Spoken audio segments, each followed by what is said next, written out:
would like to call stage and take your seats. Now, I would like to humbly request Mr. Ibrahim Hafeezur Rehman to moderate the session.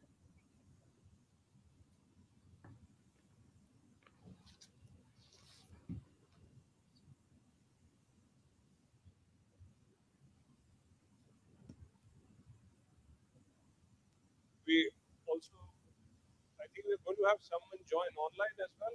I think Manish wants to join online. Ah, right. Yeah. Right. Okay. Good afternoon, everyone. Uh, Thank you to Balikara Foundation and IUP for this opportunity. Wonderful to be here. Wonderful to be and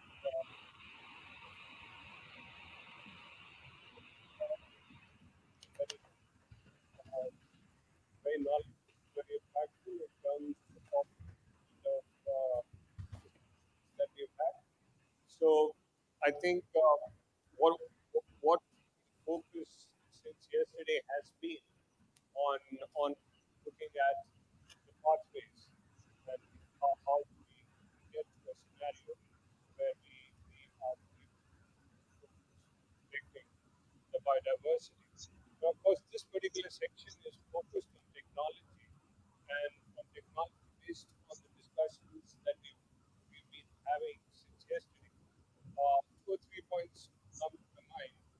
The first one is that we've had this discussion about can, that we can and we should. We should focus on protection, we should focus on conservation. We can do it. But of course, the more important and the most critical thing is the will. Will we be doing it, and how actually you do it? So it's the difference between the can and the will, and it is where the technology comes in, because the technology can really make a lot of can translated into something which is doable. That's point number one on technology. The second aspect on technology is that technology, of course, is an enabler. It can be an enabler, and the role that it can play as an enabler. But within the role of enabling, the technology can also be a disruptor, and that is something that we need to consider very seriously, because here we are not talking of something which has to happen in a more routine manner. It has to happen in a paradigm shift, in a very accelerated manner. And there the disruptive role of technology in a constructive way needs to come in. Uh, I'll also have just three more points on the initial introduction part with regard to technology and the context setting. Uh, the three things that are most critical from a technology point of view, again from ecology and biodiversity perspective. The first one is to look at evidence, and the technology provides that evidence. We are in a position to provide more evidence, and evidence for the pushing the policy changes, for pushing regulatory changes, because there is still some gap in terms of those, and say, can you show us? And that is very much possible through the kind of innovations that are happening in the technology. The second element is that technology can also play a very critical role in strategic planning. How we have been doing planning. I mean, now you have AI availability, you have remote sensing, you have sensor technologies. So there is so much that is already there in the field now, which can make a huge difference in terms of how we plan, how we look at the future, including the aspects of resilience, and I'll come back to that later. And the last but not the least, in fact, the most important, technology can be very, very powerful tool in terms of both adaptation and mitigation measures. And that is what we need to discuss. Without any further ado, we have a very distinguished set of panelists here. Uh, I think for technical reasons, I would like to start off possibly with Manish and see if we have the connectivity going, and then maybe come to everyone who's present here. So I think one of the first questions that I want to put across, and the panelists can dwell on it for initial remarks, is how do you see the role of technology, uh, both as an enabler, but more as a disruptor, as something which can really make a paradigm shift, a huge change that is required. I hope, Manish, you can hear us. Yeah, it was coming a bit faint. Uh, Happy to. Um, so, would you like me to talk about the role of technology? Absolutely. Technology as an enabler and a Sure, disruptor. Please sure, go ahead. sure. So, I have a very brief presentation. I won't like to take you through all the slides, but let me just take you through some parts. Uh, so, I really think, again, I mean, as we look at, again, all of these global carbon dioxide emissions and kind of as countries like India, right, need to, again, play both uh, a role in supporting economic development, but not kind of let the emissions, right, drive at those, go up at the historical rates. Technology will have to play a very key role. And one of the areas in which we are investing a lot of our efforts is in satellite imagery analysis. So, starting with products that we have, like the Google Earth Engine, which has been applied to, again, do a lot of analysis, things like land use, land cover, uh, classification, in the process identifying things like water bodies, forests, and so on, right, and how are things changing over time. So this is an illustration, right, of even some third party work that's been done based on satellite imagery for you to identify, okay, which sections uh, of let's say a region have forest cover, what kind of trees do you have, and again, and so on. So we have been applying, again, some of this work within Google research at doing some of this analysis for things like identifying the potential for solar rooftops. How much can you, again, how can you incentivize, again, households to start installing these kinds of solar panels and kind of taking advantage of solar power? Some of this analysis can be used to generate also insights, environmental insights about the emissions that are coming from various kinds of buildings, facilities, and so on. Uh, and in particular, at Google Research India, we've been doing a fair amount of work in, again, trying to understand and mitigate the environmental impact of also agriculture. Um, and and we view agriculture, again, as certainly, I mean, in a country like ours, as something which is not only hugely important, right, in terms of its significance, in terms of how many people it impacts, but also ripe for a digital transformation through technology. And the key problems that we are right now focused on are, a kind of full landscape understanding, uh, where we try and identify kind of exactly through usage patterns, kind of what the boundaries of different fields are, and starting to identify every field, right, as a fundamental unit, at which we can start to do additional analysis like farm monitoring, identifying what crop is being grown, various key activities, in particular things like stubble burning and harvesting, uh, as well as long term looking at certain key properties of soil health, in particular the ability of soil to hold carbon. So just very briefly, these are some, again, views from the tool that we have built, where, again, simply by analyzing satellite imagery, we are able to zoom down on any given region. And this is a kind of a particular view of a village in Karnataka, um, where we are able to, based on, again, all of this analysis of satellite images, identifying both not just the field boundaries, but also things like we are moving towards a richer understanding of the landscape. What are the sources of water? What are the, again, the trees being grown in that region, and so on, and identifying activities like harvesting, stubble burning, and so on, so that you can start to a kind of support the regenerative crop practices, and discourage and in fact financially incentivize farmers to avoid things like stubble burning.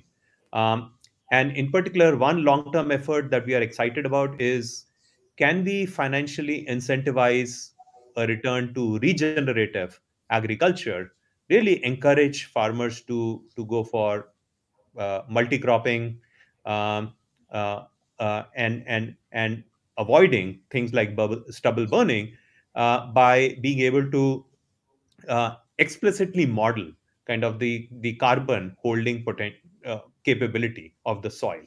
And again, I mean, what we find interesting is that carbon markets are coming up in agriculture, but still lack accurate measurements and monitoring tools.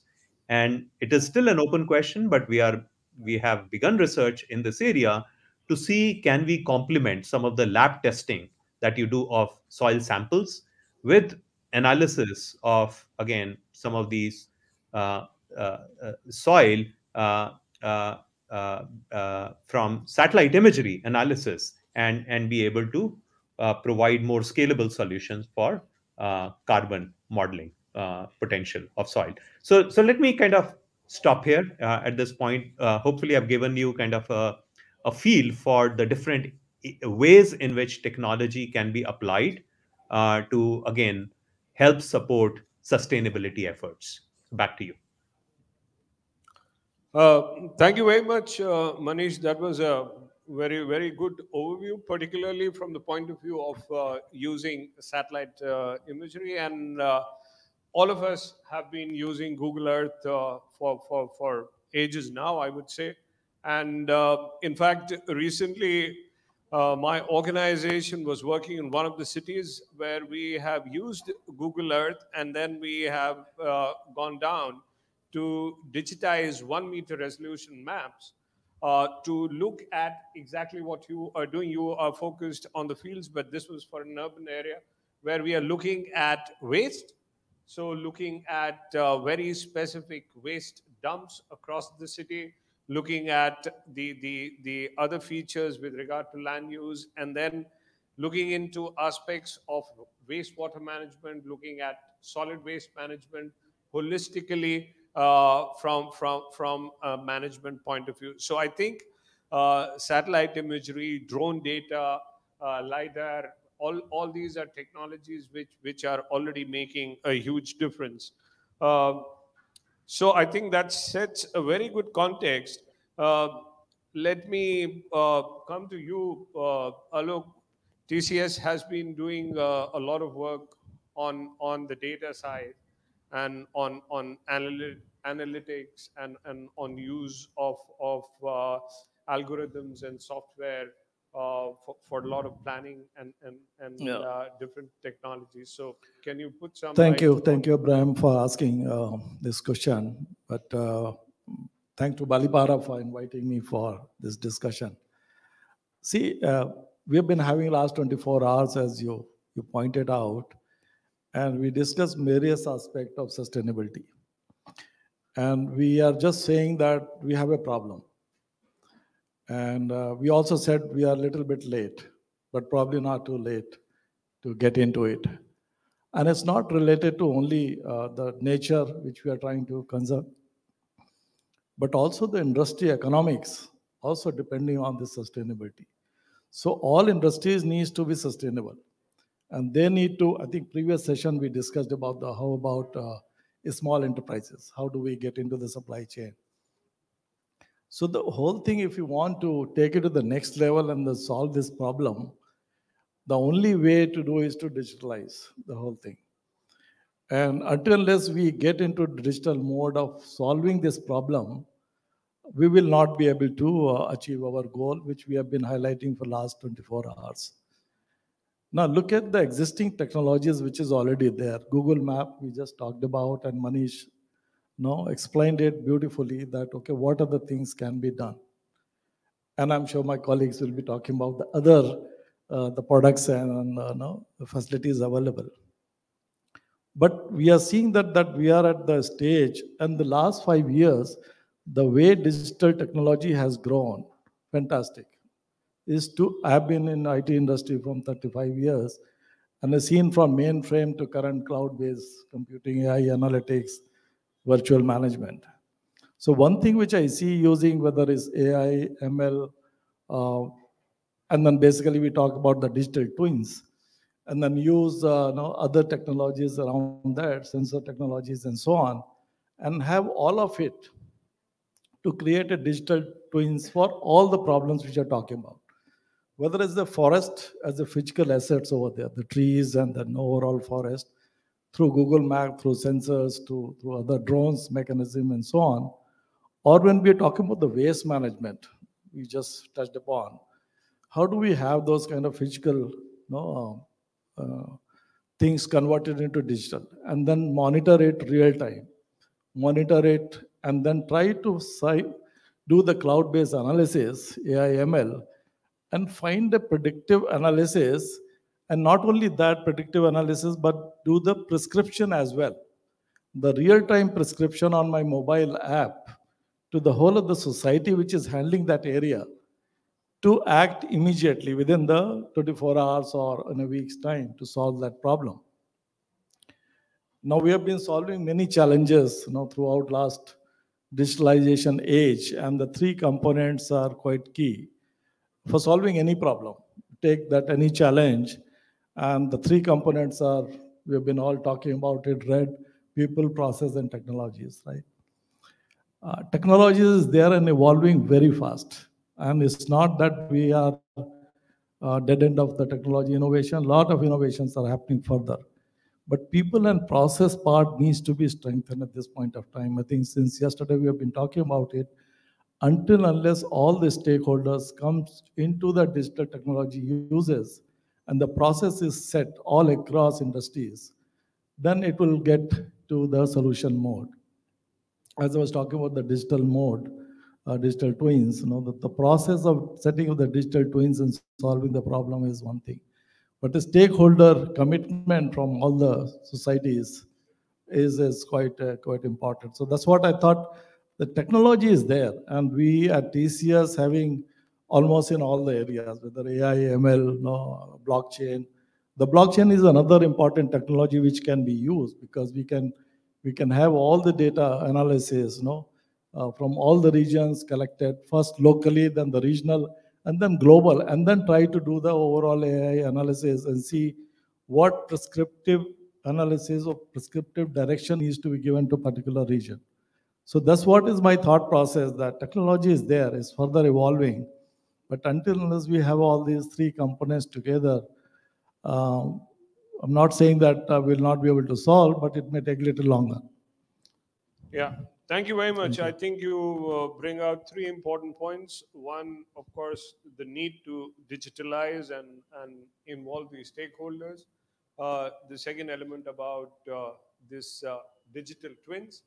Um, we have been working on this. In fact, for one of the cities, what we have recently proposed is to do a complete digital twin for traffic and air bridging, to really see that how traffic and air pollution interacts and how you can actually replicate and control at real time, where you can get into divergence, you can issue warnings. So creation of those digital twins is critically important, be it related to air pollution, waste management, or even Yeah. biodiversity conservation, Energy, where anything. It will work you with look all. at all the forest areas. And I believe even the forest departments within India across the country.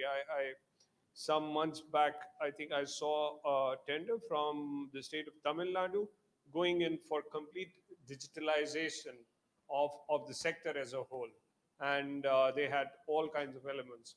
But I think that's a good point to move on to Pawan, and Pawan has been doing, Swapan, sorry, has been doing all of these interventions and closely. So can you throw some light on Absolutely. some of Thank it? you. And thank you very much again to the Balipara Foundation for inviting me. I think I'd like to segue a little from and pick up on the interventions from the past two panelists and speak a little bit about, a little bit more in detail about the use of geospatial technology, especially in the area of natural resource management. I think, as our colleague from Google was mentioning, there is a wide range of possibilities, and I think that it's still remains to be fully explored in this sector. Several ratings show how South Asia as a region has one of the lowest dispersion and use of geospatial analytics and in natural resource management in the world. In fact, India in a recent rating, it came out on like the 76th rank when it comes to government departments fully integrating geospatial science into their working for forestry as compared to many other parts of the world. Given that we have such tremendous talent in the digital and in the geospatial technology space in the country, this is the issue of concern. Having said that, I think that there also were limitations till a few years ago, which are very gradually now disappearing. The challenge of the what, how, and why. These are the critical challenges when it comes to the use of geospatial data for managers of land and nature assets. Is data available at the right time? Is data available in the right format? And is data available in the right context? If you hand over a very detailed and complex multi-species map to a forest ranger to decipher on their own, it doesn't achieve much purpose. And I think that there are some fundamental data sets which required to be processed and used, which were not readily available. I think that changes in terms of the availability of sensors. Now we have such a wide plethora of sensors available. There are private satellite companies which are launching sensors by the day.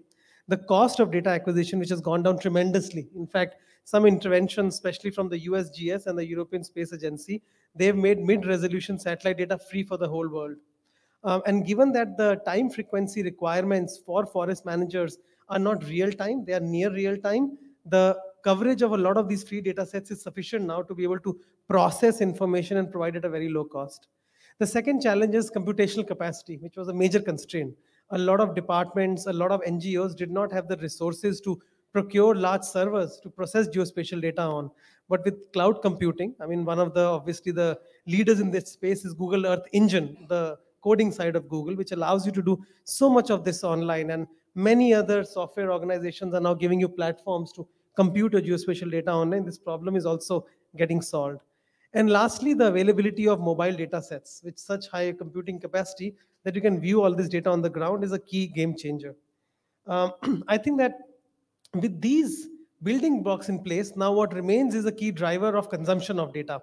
Why shift? Why shift from what has been going on for such a long time and shift to a medium which is more transparent, convenient, but yet doesn't really is a diversion from what you were doing for so long, right? Sometimes the transparency is an added challenge. Sometimes the just the inert tendency to not shift is a major challenge. And I think that there are some key drivers for this. One key driver, of course, is climate change. The need for reporting. You know, India has taken on one of the most ambitious NDC targets on the land sector. Bangladesh has a major climate commitment. So does Nepal. I think in the region in general, the need to now assess, monitor, and report on the performance of your nature assets has become very critical. There is the CBD commitments, there is the CCD commitments. So you need to now transparently show as to whether you're losing or gaining vegetation cover, losing or gaining species. So I think that's a key driver. Carbon markets are a key driver because in the end of the day, this is results-based finance. And unless you're able to show and that you've performed, unless you're able to show empirically through remote sensing data that you have there's a change in the vegetation cover, you don't get money. And then finally, I think that there is a general demand of public accountability on government assets. And I think forest in many of our countries is arguably the largest government asset. If you really value all the lands owned by departments, and if you really multiply them by the value of all the ecosystem services, you know, my organization, we did a study on valuation of ecosystem services from tiger reserves in India. And we realized that the stock value of some of those tiger reserves is 90,000 crores. It's in billions if you just value the water biodiversity benefits. So I think that the need to understand what's happening to those assets is a key driver. So we are very engaged in this mission. We have helped 40, we have helped modernize 40 working plans for the government of India in various states and completely turn them into geospatial platforms to be able to actively see what management intervention needs to be put in place. We are advocating extensively the use of two basic tools to kickstart the process of internalization of geospatial technology in the management in this sector with NGOs as well as with governments. One is accurate updated land use land cover maps and longitudinal land use land cover maps that allow you to do change detection. Not very complicated to do, can be automated. We are experimenting with automation. We are trying to use machine learning algorithms in partnerships with organizations like Wadhwani, like Google, etc., to see how we can put these in place in such a way that they can happen on their own. The second is vegetation type mapping. If you're also able to tell what is the vegetation type, if not all species, at least key species. If not key species, at least invasive species, very, very helpful from a management perspective. So we feel that if we are able to internalize land use, land cover, change detection, and vegetation type mapping as a basis, as a building block, it'll see a sea change in the way this data is seen, absorbed into management, and can kickstart the demand for many other analysis. Thank you. Thank you, Swapan. I think you have covered a lot of things in a very short time. Uh, the focus and the need and the gap on the geospatial side in the region, the issue of data, data availability, data quality, and data usability in terms of those are three very important things on the data side. But also the importance of drivers and what is really driving. And of course, climate is a fundamental and a key driver, but there are others which are more on the governance side as well. You mentioned accountability and transparency, the efficiency that we are, the also the urgency even from a political and from a democratic angle to show results and to communicate and outreach is also a very important driver, because you even in a system you are accountable and you want to show what you've done, and technology comes in a big way in terms of the kind of impact that you have. So if you can show things, say, on a satellite image, on a Google listing. So I think those are important aspects, and the fact that you have focused on LULC and vegetation mapping. We have been doing a lot of LULC maps and looking at future urban growth, for instance, looking at what kind of change detection and saying that in the next 5 decades, what is the kind of changes that are going to happen, and model using satellite as well as statistical modeling to scale it down to a level where you can actually apply it for different sectors. Moving on to Anuj, you have as part of Earth Analytics itself, where the focus is on the analytical aspect. So, what are the things that you would want to highlight from this point of view? So, just to first of all give a quick background. So, I work in the intersectionality of investing, technology, incubation, and advocacy. Four.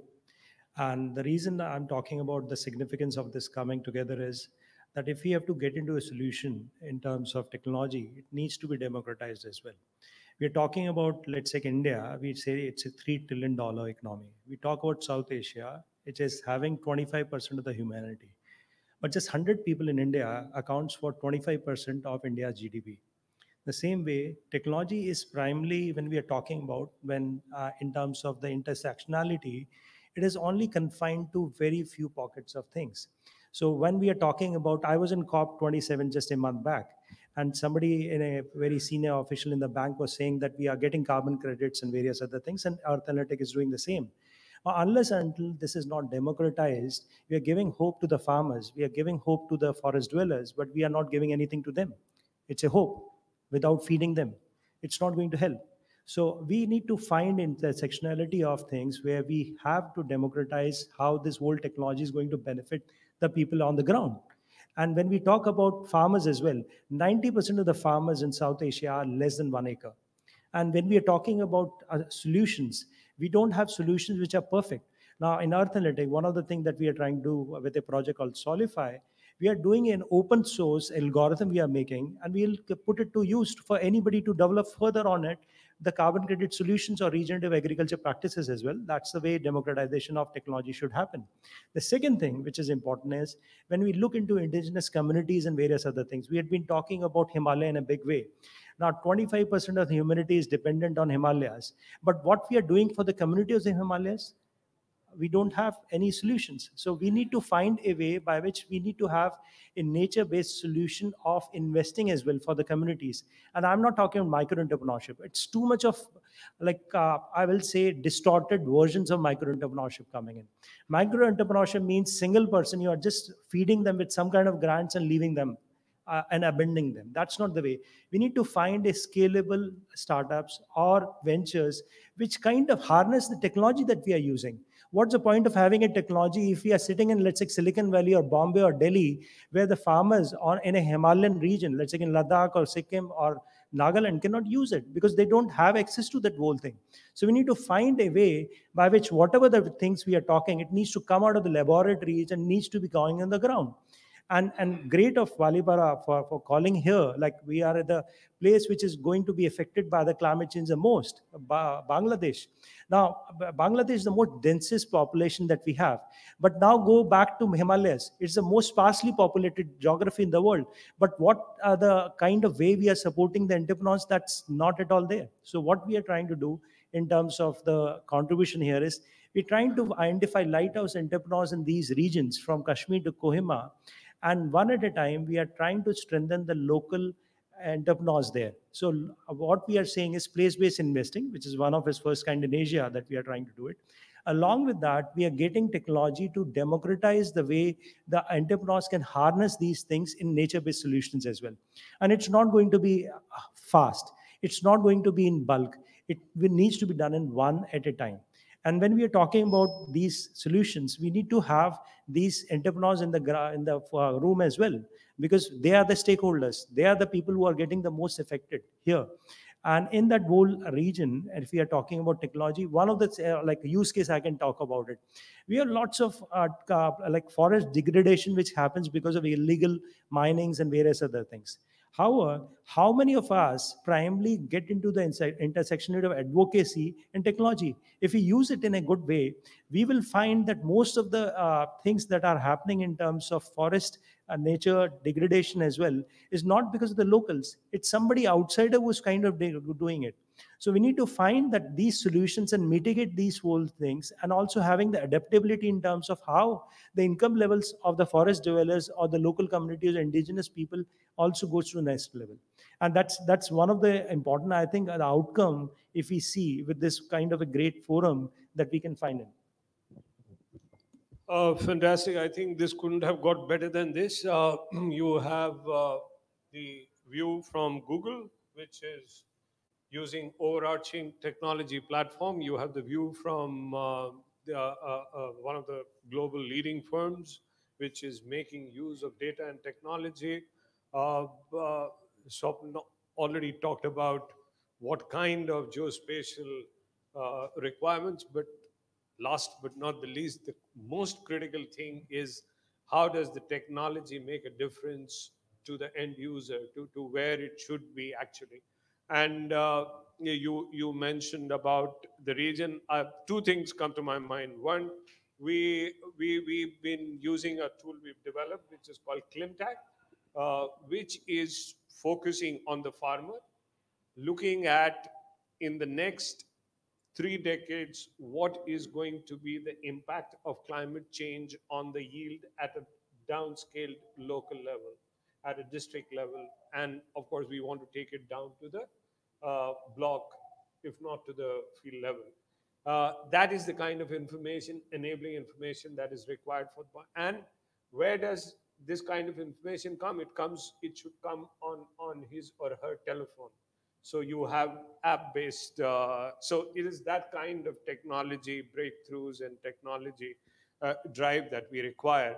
Also, we have been looking at this entire issue of looking at thermal comfort, for instance, and using the wet bulb globe temperature as an enabler down to a mobile phone level where you can actually do the mapping of your area with your phone and look at the thermal comfort inside and outside.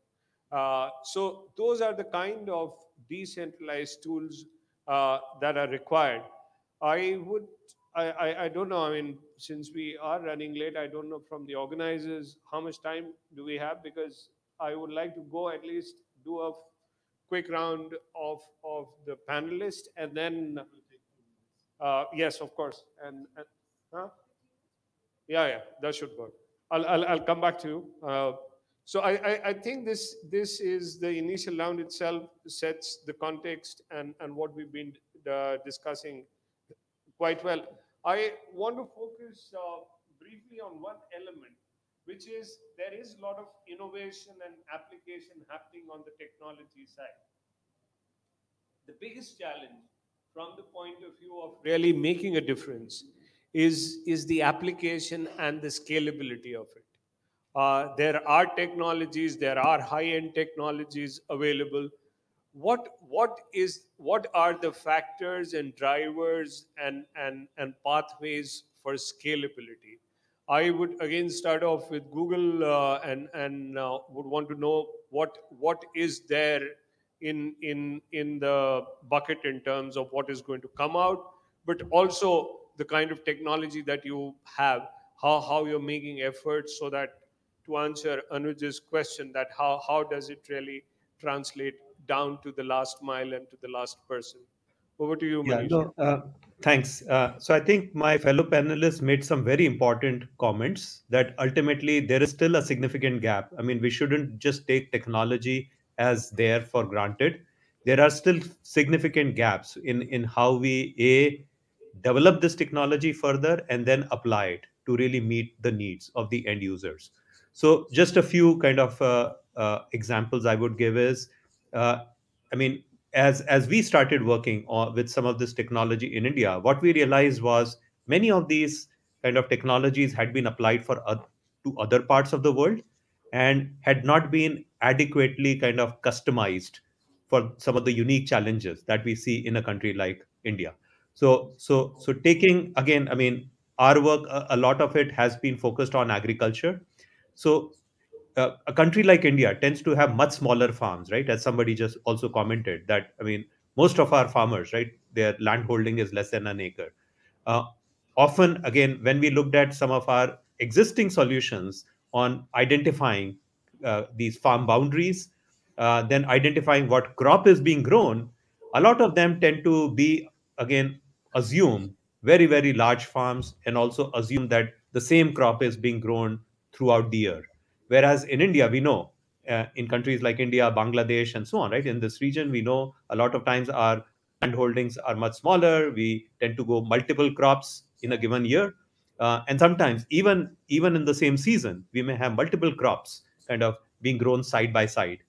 Uh, and so there are and then there are seasons, right? There's monsoon season where a lot of some of the uh, typical kind of some of the sentinel T2 data that you might be relying on is blocked due to cloud cover. So there are unique challenges that arise in the context of our region that need to be overcome. B, as we start thinking about again some of these kind of uh, uh, possibilities like carbon credit to be given to farmers right at the level of kind of what they are doing, right, in terms of their own specific farming practice, right? How are they contributing to again increase in the carbon holding potential of the soil today? uh, we do not have scalable technologies available today, working today. Today, the only way in which you can kind of truly measure accurately kind of the, again, carbon holding potential of the soil is through lab measurements, which is not a scalable solution. I mean, that itself will cost you so much. It's not something that you could scale across an entire region. And likewise, I mean, you have today even access to credit, uh, lending for farmers or crop insurance for farmers and so on, right? Today, a lot of these are, we do not have scalable solutions because still that whole process of giving them credit and so on is very cumbersome. It requires some manual intervention where maybe a bank whose closest branch is 50 kilometers away needs to send somebody physically to the field for inspection and so on. So there are still gaps which we believe again can be overcome through appropriate development of, in particular, geospatial technology. But many of the region specific challenges first need to be tackled before we are able to deploy those kinds of solutions, right, in a scalable manner. Thank you. Yeah, that's important because the technology and innovation might be there, but all the other factors which help to take the technology down to a scale are still need to be worked around. TCS, as I said, has been working on some of these aspects for many years. What is your experience with regard to scalability and the possibility of outreach? No, so I think as I was talking about, the technology is available, and especially the cloud being available, and then you mentioned about the compute and storage. That also is getting cheaper, in terms of, so volume of data processing is not a problem at this point of time. You look at the Google example, right? It is giving you the real-time traffic. But obviously, it's collecting a lot of data, details kind of thing, and then it is coming back to your app. The same thing we need to apply for all other problem area which we discussed so far, whether it's a farmer related or whether it's within the enterprise monitoring. For example, we have an app available with us to monitor our energy consumption through IoT devices and all that, and all the data feeds, as I said, digital twin, physically getting monitored and then passing it to our central cloud. That does the complete analysis real time and prescribe to each of my center globally. There are 180 or 90 centers are there. That what is the trend going on of the energy consumption? How many people are there in that office? What kind of AC requirements are there? What kind of lighting is there? And it is prescribing on the mobile of my admin associates to look at this particular area, and whether to switch off or control the HVAC system or chiller system and so on, to ensure that the energy consumption pattern is not going beyond a threshold or it's going down. Similarly, for farmers, there was an app we developed for, we called it M-Krishi, Mobile Krishi. That was a simple app. It was for farmers to provide the information, and that was about 10 years back, 12 years back. And we have now much more data available from the farmers. And he was to just provide the details about his land, that kind of soil details and all that. We had given him some kind of equipments to look at the soil condition and upload that one from there. And that system will prescribe him what kind of fertilizer he has to use, what kind of watering he has to do for which kind of crop he wants to do that. So those kind of apps, I'm just giving a few examples over there. We have another app, like we have a large system called IUX, Intelligent Urban Exchange, which does the monitoring of the infrastructure for any city and so on, whether it's the power lines or the water lines and oil gas lines and things like that. And that apps are created to get that information and give it back to the people monitoring around that area. That, okay, there is a breakage there, there is a power down there, or there's a line breakage over there. Real-time information to kind of thing. And that helps save a lot of energy and then consumption patterns, right? So we are all working on these kind of apps. As I said, we are not there. A lot of data needs to be done for our sustainable effort. As you said earlier, that probably our focus is on other areas and not really going into the sustainable kind of thing. Looking at the current 1.50, every organization, like we are targeting our net zero by 2030 or 2035, depending on which guideline we use, SBTI or a normal offset guidelines. So we are all working on that one to see what kind of mechanism we can use it. Simple thing. Another thing is that transport. We have around 600,000 people, and they need to come to office. We need to monitor the fuel consumption real time, as much as real time, that okay, we know that how much kilometer this guy has to come, because we know his residence, we know his office space. And until unless it is there in the mobile, and I need to feed him back that during this month, your consumption or your emission was this much, your units emission was this much, your group's emission was this much, and your target is this, so please take care of it. So until unless we provide that information back, no, we won't be able to take it to the next level. Thank you. Thank you. That were very good examples of some of the application on the apps side. Both of you, I want to focus on a critical element which has come up since yesterday and which stares at us quite often, is the issue of how technology can help in having a more integrated view rather than in a siloed view. Uh, that is, I mean, we've discussed the case of Sundarbans, for instance, part in India, part here. So rather than taking an asset and a natural resource as a one continuum rather than in a siloed approach. So where does technology can come in, particularly from a geospatial point of view? Because that is one of the critical elements, I would say, that technology can really play a role in terms of providing that interconnectivity and bridging the planning and action on different sites, across states, across countries, across resources. So, No, I think that from a cross-border perspective of managing complex ecosystems, I think that technology, specifically information, and further specifically geospatial information, have a very, very nuanced and very important role to play, because unless we are able to map very effectively the leakages and flows of degradation, drivers of degradation from one side to the other, but also the flows of ecosystem services from one side to the other. Because end of the day, nature didn't draw boundaries; we drew boundaries. So nature works as a constant, right? Ecosystems merge into ecotones and then different ecosystems, but we bisect them further. But I think that analysis of information, which is objective, which utilizes not political boundaries but ecological boundaries, which looks at vegetation systems, which looks at degradation, which analyzes what's causing them, is super helpful, and disseminating them. But again, connecting this to your previous question on what are the gaps for uptake of this utility, I again want to re-emphasize the why and the how, because I think that right now we are seeing that carbon finance and carbon credits is a fantastic driver of the adoption of monitoring technology, but it's not the only one. It can't be the only one. I mean, it doesn't have a universal ecosystem coverage. So we need to further work on the whys. What are the policy drivers? What are the governance drivers, etc.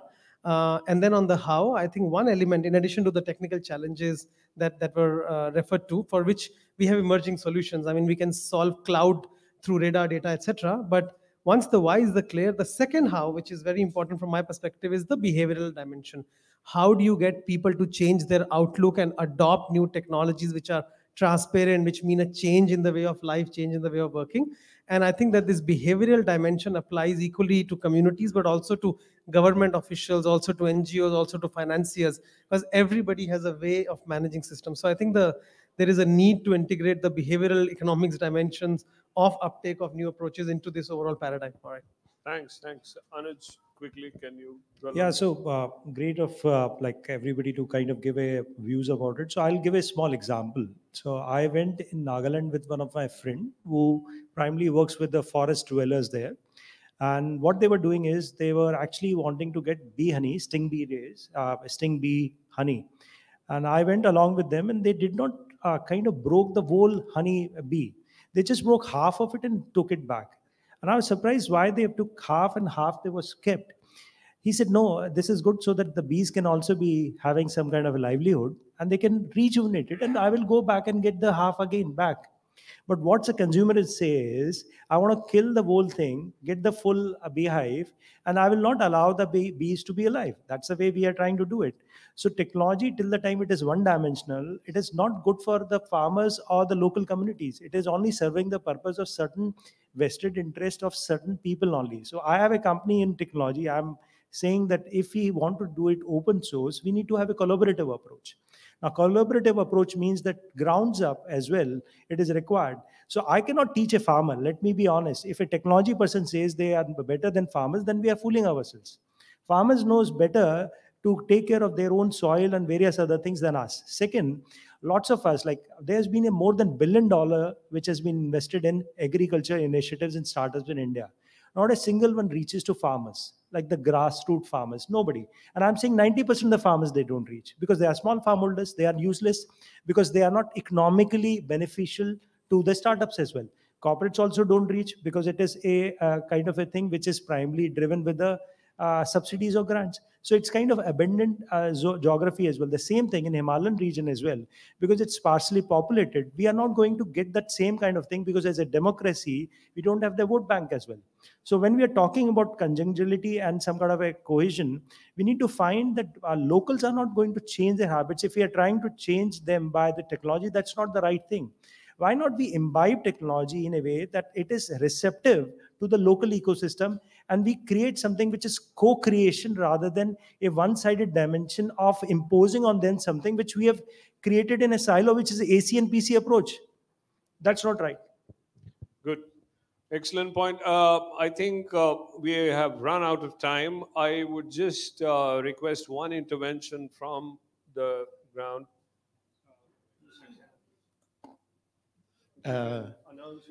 Yeah, I am Vivek Saxena. I am a forestry professional from India, and formerly I was also country head of IUCN in India. So very nice presentation. I will not use much of the jargons. Uh, congratulations to TCS, Google Earth. They have all done excellent work.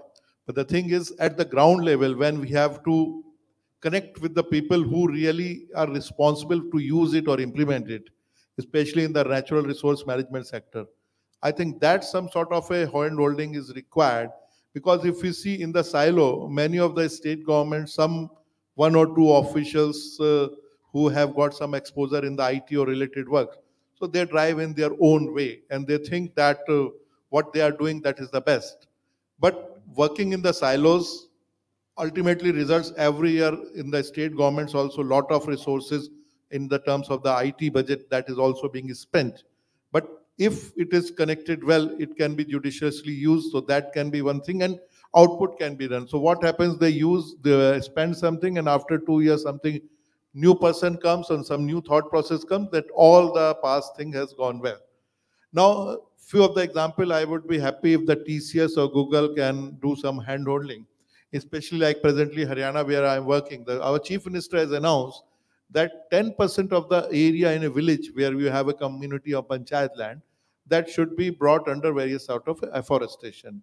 Now here lies the real challenge, that in the village, suppose if you connect with them that the right type of mapping, identification of the land with the proper soil health, with the what type of trees can be planted, what vegetation, linking it with the industry requirement also. As you know, Haryana is quite advanced in for the agroforestry and the farmers expect good returns. So, but all the land cannot be used for the, you can say, such type of crops in which you can have a returns in 5-6 years.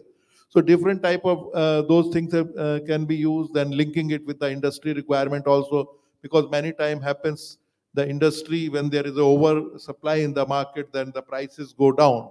So here lies the linkages. And when we are talking about the carbon market and all, so when we are doing the mapping of the natural resources in real time, if you can develop something in which just on a dashboard or somebody in the app, you himself know, okay, this is the potential of the carbon sequestration or like that. So that can be just of the thought process. As a pilot, you can connect with the one of the state, Haryana, you are welcome. And apart from that, as you mentioned that in your organizational level, you have mapped that the vehicle, whatever is the, you can say every official travels or what is the energy. Similarly, you can have such sort of a mapping for all the industries when we have emission reduction targets, and when we have all, and in the real time, you can always have some sort of a, when we are talking of the environmental auditing of the companies. So such type of integration of these technology-based, you can say, reporting mechanism, rather than theoretical mechanism, because when we write theoretically, it is all some sort of a biasness, because we try to project our achievements in the best possible manner. But technology is something in which if you integrate it, it will give you the, you can say, real whatever is then what you have achieved, rather than just using some sort of a jargons that we have done exceedingly well, we have incorporated this.